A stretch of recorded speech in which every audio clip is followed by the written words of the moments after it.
अस्सलाम वालेकुम नाज़रीन, यहाँ पर आपको एक ब्रेकिंग न्यूज़ से आगाह करते चलें। लाहौर में आतिश ज़दगी के वाक़यात, 8 माह की बच्ची समेत 4 अफराद जाँ बाग, 1 ज़ख्मी। हम आपको मुकम्मल अपडेट से आगाह करेंगे। इससे पहले अगर आप हमारे चैनल पर न्यू हैं या पहली बार विजिट कर रहे हैं तो चैनल सब्सक्राइब करें, साथ ही बेल आइकन को ऑल पर कर दें ताकि हर नई आने वाली वीडियो आप तक बआसानी पहुँचती रहे। तो आपका कीमती वक्त ज़ाय किए बगैर चलते हैं वीडियो की तरफ। लाहौर सूबाई दारुल हुकूमत के 2 मुख्तलिफ इलाकों में आतिश ज़दगी के वाक़यात में 8 माह की बच्ची समेत 4 अफराद जान की बाजी हार गए, जबकि एक झुलस कर ज़ख्मी हुआ। के इलाका NFC सोसाइटी में घर में आग लगने से 3 अफराद जाँ बहक हुए। ईंधी हुकाम के मुताबिक तीनों अफराद मजदूर थे और सर्दी से बचने के लिए आग लगाई।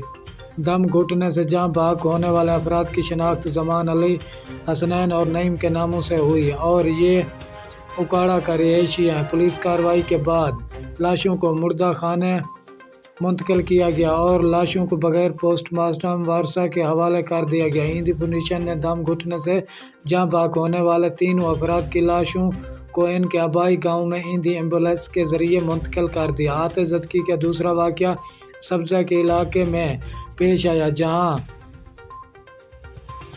कॉलोनी में घर में आग लगने से बाप बेटी झुलस गए। मोहम्मद हसनैन अपनी बेटी खतीजा के साथ घर में था कि आग भड़क उठी, जिससे मोहम्मद हसनैन झुलस गया और 8 माह की खतीजा दम तोड़ गई। ईंधी हुकाम के मुताबिक ज़ख्मी मोहम्मद हसनैन को अस्पताल मुंतकिल कर दिया गया है। शुक्रिया नाज़रीन, हमारी वीडियो देखने का। मिलते हैं नेक्स्ट वीडियो।